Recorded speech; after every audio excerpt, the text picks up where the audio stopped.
Hello students, तो अब हम लोग special cases of redox reaction मतलब ऑक्सीडेशन स्टेट के स्पेशल केसेस स्टडी करने वाले हैं। तो यहाँ पे स्पेशल केसेस में है पहला H2SO5। तो अगर मैं H2SO5 ले रहा हूँ जिसमें S को अंडरलाइन है, तो H का चार्ज होता है +1, तो 2H का +2। S का चार्ज होता है X, पता नहीं।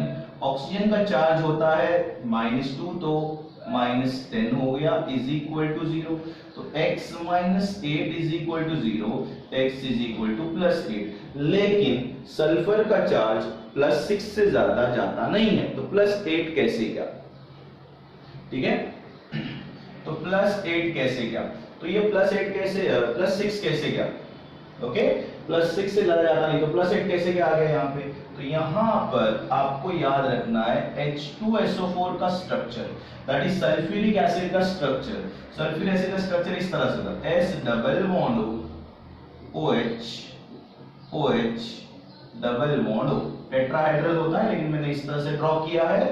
H2SO4 देख सकते हो, H2SO4 H2SO4। अगर मैं इन दोनों को कंपेयर कर रहा हूं तो मुझे क्या दिख रहा है? इन दोनों में एक ऑक्सीजन बढ़ रहा है। देखो बच्चे लोग, ये H2SO4 में एक ऑक्सीजन बढ़ेगा तो H2SO5 बनेगा, इसीलिए इसे परऑक्सी बोलते हैं। इसे क्या बोलते हैं? परऑक्सी। तो परऑक्साइड जो होता है H2O2, उसका स्ट्रक्चर इस तरह से होता है, HOOH, मतलब OO लिंकेज होता है बीच में। ठीक है, परऑक्साइड में OO लिंकेज होता है। तो यहाँ पे H2SO5 में परऑक्सी मतलब एक ऑक्सीजन बढ़ रहा है, तो यहाँ पर एक ऑक्सीजन बढ़ाया, सिंगल बॉन्ड H। देखो ये OO परऑक्सी लिंकेज हो गया।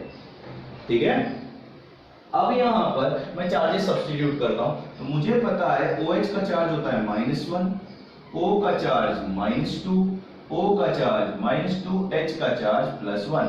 बट यहाँ पर परऑक्साइड है, तुम लोग ने मेरे लास्ट लेक्चर के वीडियो देखे होंगे, तो परऑक्साइड में मैंने क्लियरली बोला है that is oxygen is always -2, but when it is in the form of peroxide it is -1।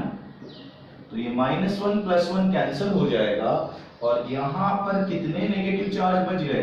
एक, और ये -2 -1 -2 मतलब -6 बचा। तो सल्फर का ऑक्सीडेशन स्टेट +6 होगा। देखो -6 बचा, तो सल्फर अगर सॉल्व करते हो अभी तो तुम्हें +6 चार्ज मिलेगा। आंसर क्लियर है बच्चे लोग? अब यहाँ पे नेक्स्ट वन है that is परऑक्सी disulphuric acid. Now what is disulphuric? मतलब दो सल्फ्यूरिक होना चाहिए जिसमें से एक में परऑक्सी चाहिए। सल्फ्यूरिक एसिड यहाँ पे हम लोगों ने अभी लिया था, S double bond OH OH, S double bond OH OH। सही है, ये दो सल्फ्यूरिक एसिड हो गए। ठीक है, अगर मैं डायरेक्ट सॉल्व करूं ना बच्चों, देखो डायरेक्ट सॉल्व करता हूं, H2S2O8 अंडरलाइन करता हूं। ठीक है, तो H का चार्ज होता है +1 मतलब +2 हो गया, 2 सल्फर 2x, ऑक्सीजन -2 है तो 8 ऑक्सीजन -8 + 16 इज इक्वल टू 0। तो 2x - 14 is equal to 0, 2x is equal to +14, x is equal to +7। लेकिन अभी हम लोगों ने थोड़ी देर पहले ही लिया था कि सल्फर का चार्ज 6 से ज्यादा नहीं होता, तो यहाँ पे कैसे क्या? तो सबसे पहली बात ये रहा, दो सल्फ्यूरिक एसिड, डाइसल्फ्यूरिक एसिड बोला तो मैंने दो सल्फ्यूरिक एसिड ले लिया, लेकिन परऑक्सी होना जरूरी है, तो मैं ऐसा करता हूं यहाँ पर परऑक्साइड लिंकेज दे लेता हूं, OOH। सही है, परऑक्साइड हो गया। ऐसे ही लिया ना बच्चे लोग, OOH। देखो परऑक्सी, एक में परऑक्सी और दो सल्फ्यूरिक एसिड है। जब दो सल्फ्यूरिक एसिड एक दूसरे के नजदीक आते हैं तो यहां से H और यहां से OH निकलता है, HOH निकल गया। जैसे ही HOH निकल गया मेरे पास S डबल बॉन्ड O, इधर कौन बचा? OH, इधर OO, S double bond O OH। ठीक है, तो अब मैं इसमें चार्जेस सब्स्टिट्यूट करता हूं। चाहिए तो फॉर्मूला चेकआउट करना, चेक कर लो, H2S2O8। H2SO 3 3 6 और ये 2 8 H2S2O8. Now we shall substitute the charges. ठीक है, ये मेरा पार्टिकल है जो इससे लिंक है. OH का चार्ज -1, O का चार्ज -2, O का चार्ज -2. इधर भी OH का चार्ज -1, O का चार्ज -2, यहाँ भी -2. अब ये O लिंकेज जो हम लोगों ने यहाँ पे अभी दिखाया था, दैट इज अ पेरोक्साइड, और पेरोक्साइड में -1 देख सकते हो. ठीक है, तो मैं इसे सिमेट्रिकल हाफ में डिस्ट्रीब्यूट कर देता हूँ, क्योंकि इस साइड भी सेम है, इस साइड भी सेम है. सही है ना. तो अगर मैं इस तरफ के सल्फर का निकाल रहा हूं तो -1 -2 -1 -2 -6 हुआ, तो सल्फर हुआ +6. इधर भी सेम है, देखो -1 -2 -1 -2 -6 हुआ, तो सल्फर हुआ +6. तो इसका मतलब सल्फर का चार्ज है +6. अब ब्लू परक्रोमेट CrO5 इधर सॉल्व करना हो बच्चों. CrO5 जगह नीचे कम है इसलिए CrO5. ठीक है, अगर मैं Cr को अंडरलाइन करता हूं और O के बेस पे चार्ज निकाल दो, तो X ऑक्सीजन का -2, 5 ऑक्सीजन -10 इज इक्वल टू 0. तो X इज इक्वल टू +10 आएगा. X इज इक्वल कितना? +10. लेकिन Cr का चार्ज, ठीक है, +6 से ज्यादा नहीं होता और वो +10 दिखा रहा है, मतलब ये Cr का चार्ज नहीं है. उसके लिए हमें स्ट्रक्चर चाहिए. स्ट्रक्चर आया Cr O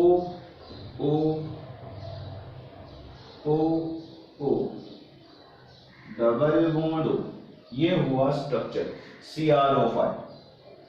and as usual यहां पे भी दिख रहा है मेरे को पेरोक्सी लिंकेज. तो अगर मुझे पेरोक्सी दिख रहा है तो -1 CrO5 दिख रहा है ना बच्चों बराबर से, और ये ऑक्सीजन -2. तो टोटल नेगेटिव कितने हैं? 1 2 3 4 5 6. फिर से एक बार, ये -1 -1 -2 -1 मतलब -4 और ये -6. तो Cr का चार्ज हो गया +6. Cr का चार्ज कितना हो गया? +6. थायोसल्फ्यूरिक एसिड, थायोसल्फ्यूरिक एसिड. तो यहां थायोसल्फ्यूरिक एसिड, तो थायोसल्फ्यूरिक एसिड और ये दोनों भी एक दूसरे को लिंक है बच्चे लोग. सबसे पहली बात, थायो का मतलब होता है सल्फर. ठीक है, जो ऑक्सीजन की जगह पे आता है. ठीक है, जो ऑक्सीजन की जगह पे आता है, समझो बराबर से. थायोसल्फ्यूरिक एसिड. ठीक है, तो यहां पर सल्फ्यूरिक एसिड अगर मैं ड्रॉ करता हूं, सल्फ्यूरिक एसिड देखो S double bond O OH. तो ये बन गया बच्चे लोग sulphuric acid, that is H2SO4. सही है, H2SO4.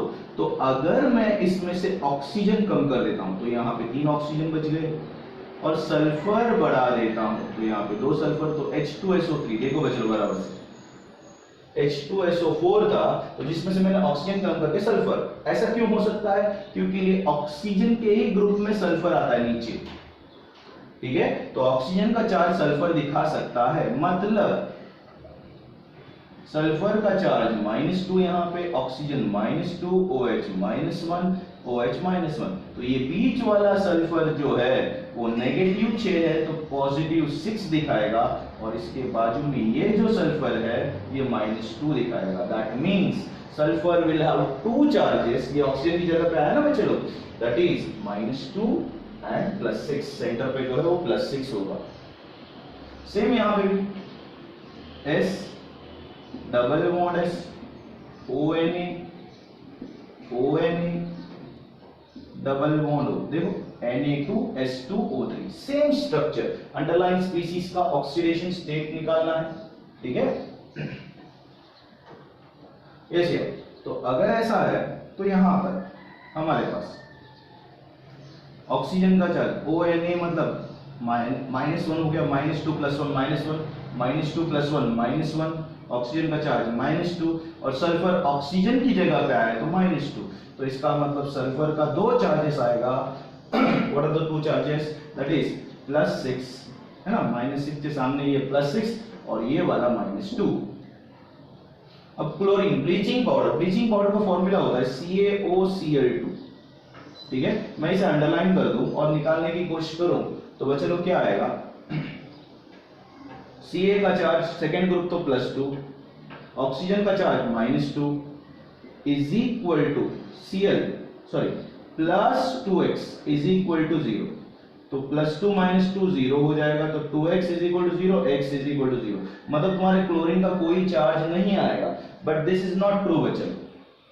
फिर से एक बार, कैल्शियम सेकेंड ग्रुप एलिमेंट है तो +2, ऑक्सीजन -2 आएगा और 2 Cl को 2x लेंगे, तो +2 - 2 कैंसिल होते हुए इज इक्वल टू 0, तो 2x is equal to 0, x is equal to 0। But this is not true बच्चों, मतलब Cl का चार्ज 0 आ रहा है, लेकिन ऐसा पॉसिबल है नहीं क्योंकि वो यहां पे इस फॉर्म में है Cl OCl। ठीक है, तो अगर ऐसा है तो कैल्शियम +2 ऑक्सीजन -2, तो अगर बराबर देखो तो कैल्शियम यहां पर और यहां पर, यहां का जो Cl है वो -1 because it is directly attached to calcium. Cl का जो ऑक्सीजन माइनस है ना, देखो बराबर से बैलेंस हो रहा है कि नहीं, सही है। एंड देन ऑक्सीजन का चार्ज -2 और ये जो ऑक्सीजन है उसके और ऑक्सीजन क्लोरीन में यहाँ पे बॉन्ड जो बन रहा है जिसकी वजह से Cl का चार्ज +1, मैंने लिया भी है रूल्स में, chlorine has the ability to show, chlorine bromine iodine -1 +1 +2 +3 +4 +5 +6, ये इलेक्ट्रोनेगेटिविटी के बेसिस पे Cl का चार्ज +1 हुआ है। ठीक है, तो यहाँ पर अगर तू देखेगा तो -2 +2 कैंसिल और -1 +1 कैंसिल, 0 आ रहा है चार्ज, मतलब Cl के यहाँ पे दो चार्जेस है, मेटल के साथ लिंक है इसलिए -1 और नॉन मेटल के साथ लिंक है इसलिए +1। Cl की दो चार्जेस, Na2S4O6 जिसमें से S का ऑक्सीडेशन स्टेट अंडरलाइन किया है जो हमें निकालना है। ठीक है, तो मैं अगर इसे सॉल्व करना शुरू करता हूं तो इस तरह से, 2 Na फर्स्ट ग्रुप एलिमेंट तो +2, सल्फर 4 है 4x, ऑक्सीजन का चार्ज होता है -2, तो 6 ऑक्सीजन -12 इज इक्वल टू 0, तो 4x -10 is equal to 0, x is equal to +10/4, x is equal to that is how much, 5/2 fractional oxidation state आएगा बच्चों तुम्हारा, फ्रैक्शनल ऑक्सीडेशन स्टेट।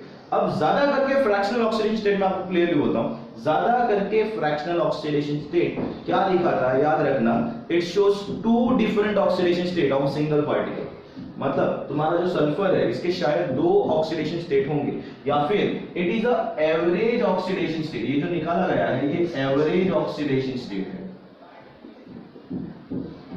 ये एवरेज ऑक्सीडेशन स्टेट है। मैं दिखाता हूं बच्चों, सी अच्छे से दिखाता हूं, पहले इसका स्ट्रक्चर ड्रॉ कर लो, S double bond O Na, S double bond O Na, this is the structure. Okay, Na2S4 देखो चारों S है, O6 3 और ये 3 6, जिसमें से ये और ये ऑक्सीजन सल्फर जो है, ये और ये जो सल्फर है इनका ऑक्सीडेशन स्टेट 0 है, बिकॉज सल्फर सल्फर में बॉन्डिंग होगा तो कोवैलेंट बॉन्डिंग होगा जिसकी वजह से इनका चार्ज 0। अब ये बचा यहां पर O का चार्ज -2, ONA -1, O का चार्ज -2, तो यहां पर तो कोवैलेंट बॉन्ड है, इससे कुछ लेना देना नहीं है, तो -5, तो सल्फर का चार्ज होगा +5। सिमिलरली इधर भी देखो -2 -1 -2, देखो -5, तो इधर तो कोवैलेंट बॉन्ड है इससे लेना देना नहीं है, तो इसका मतलब -5, तो यहाँ पे +5। अगर मैं इसको एवरेज 1 2 3 4 चारों का एवरेज निकालता हूं, ठीक है, ऑक्सीडेशन स्टेट का क्या निकालता हूं, एवरेज, तो पहला पार्टिकल का ऑक्सीडेशन स्टेट है +5, दूसरे का 0, तीसरे का 0, चौथे का +5/4, दैट इज 10/4, मतलब 5/2, जो इसके पहले हम लोगों ने निकाला था। This is the average oxidation state. ठीक है, ये क्या है, एवरेज ऑक्सीडेशन स्टेट। अब मेरे पास डाइमिथाइल सल्फोक्साइड है जिसमें से सल्फर का ऑक्सीडेशन स्टेट निकालना है। स्ट्रक्चर ड्रॉ कर लेते हैं, CH3S double bond O CH3, ठीक है। तो CH3Cl, जिसमें Cl का चार्ज होता है -1 और CH3 का +1। मिथाइल क्लोराइड सुना है ना, -1 तो ये +1, तो अगर ये +1 है, ये भी +1 है और ये -2 है, तो इसका मतलब तुम्हारा अगर मैं कैलकुलेट कर रहा हूं तो ऑक्सीडेशन स्टेट कितना आएगा, दैट इज -1 +1 +1 +2 एंड -2 बिकम्स 0। तो ये ऑक्सीडेशन स्टेट सल्फर का भी कितना आ जाएगा बच्चे लोग, 0, ठीक है। Oxidation state of sulphur O here will be 0, ठीक है। इसके बाद बच्चे लोग मेरे पास है नाइट्रोजन, हाइड्राजीन जिसे बोलते हैं, हाइड्राजीन, ठीक है। तो यहां पर 2x हाइड्रोजन का चार्ज होता है +1, तो 4 हाइड्रोजन +4 इज इक्वल टू 0, तो 2x is equal to -4, x is equal to -4/2, x is equal to -2, ठीक है। ये तो सिंपल था नॉर्मल ऑक्सीडेशन स्टेट के बेस पे, बट कभी कभी आ जाता है तो हमें प्रिपेयर रहना है, ठीक है। कोई डाउट है बच्चे लोग? ओके, आई होप आपको ये वीडियो समझ में आया है। तो अगर ये वीडियो समझ में आया है तो इसे लाइक, शेयर और सब्सक्राइब जरूर करना। Thank you students.